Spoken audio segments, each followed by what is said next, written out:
ایک آدمی محمود غزنوی کے پاس نا اپنا کیس لے کے آیا، مدعی بن کے آیا. اس نے کہا بادشاہ میرا کیس بڑا نرالا ہے.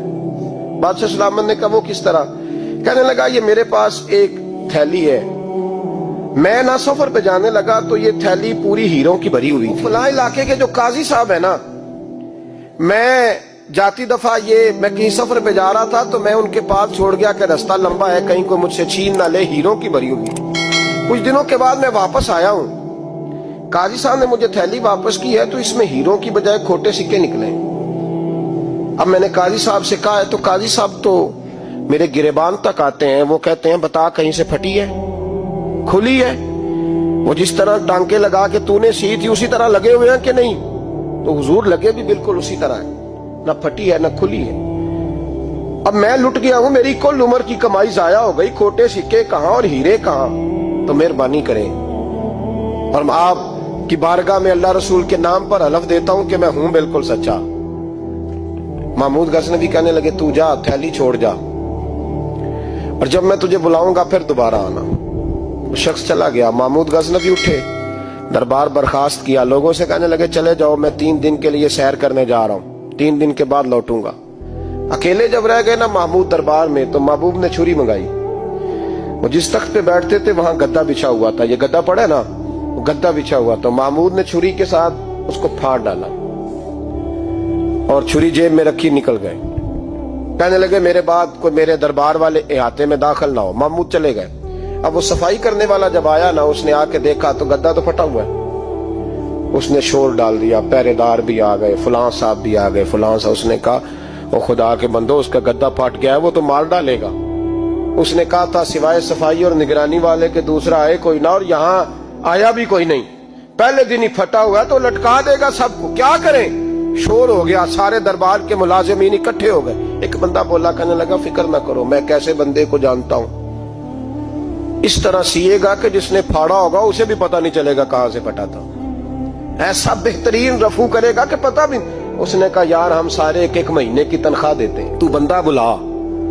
وہ بلا لیا اس کو، اس کا نام محمد رفو گر تھا. وہ آیا، اس کو گدا دکھایا، اس کا یار اس طرح سینہ پتہ نہ چلے. اس نے کہا فکر ہی نہ کرو، میں بڑا کاریگر ہوں.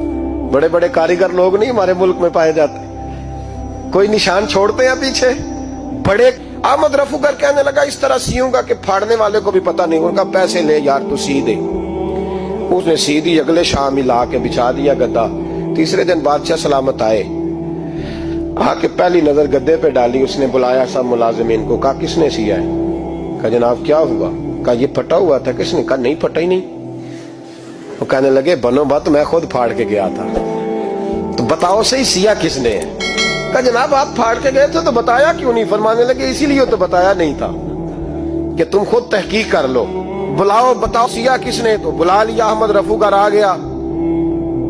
اس کو جب بلا کے سامنے بادشاہ کھڑا کیا، کہا بھئی تو نے سیا ہے؟ کہنے لگا حضور آپ کے سارے ملازم کٹھے ہو کے آئے تھے، میری غلطی کوئی نہیں. کہا نہیں یار تو بڑا کاریگر ہے، میں نے اپنے ہاتھ سے پھاڑا تھا پر مجھے بھی نہیں پتا چل رہا کہاں سے پھٹا تھا.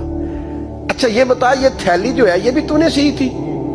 اس نے کہا جی آپ کے خادم کا ہی کارنامہ ہے، وہ فلانے علاقے کے قاضی صاحب آئے تھے، اس میں سے ہیرے نکال کے تو کھوٹے سکے بھرے تھے، تو مجھے بھی تھوڑا سا حصہ ملا تھا. محمود نے سارے گواہ بھی اکٹھے کر لیے، ثبوت بھی اکٹھے کر لیے.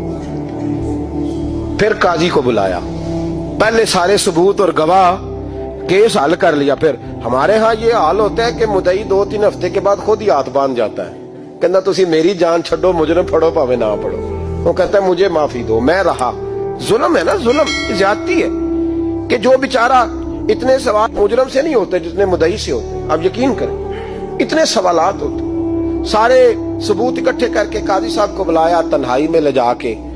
محمود غزنوی نے کہا قاضی صاحب آپ سے غلطی ہو گئی، غریب آدمی تھا، وہ لٹ گیا ہے، اس نے تو بڑی مشکل سے کچھ ہیرے جمع کیے تھے اور اس کی کل کائنات تھی، تو آپ اس کا مال اسے دے دیں، بات ختم. قاضی صاحب کہنے لگے آپ مجھ پہ الزام لگا رہے ہیں، سوال ہی نہیں پیدا ہوتا. آپ میری داڑھی دیکھیں، آپ میرا اعزاز دیکھیں، دنیا جانتی ہے میں اس کا. قاضی صاحب انسان بھول ہی جاتا ہے، بندہ بھول جاتا ہے، غلطی ہوگی. مال نے کہا نہیں سب. کہا میں تنہائی میں پوچھ رہا ہوں، میں اس وقت پوچھ رہا ہوں جب دوسرا موجود کوئی نہیں. آج توبہ کر لے، میں کچھ نہیں کہوں گا، تو میری زبان پہ اعتبار کر، تجھے پتا ہے میں جو کہتا ہوں اس پہ عمل بھی کرتا ہوں، باز آ جا. پر قاضی نے کہا نہیں میری غلطی کوئی نہیں،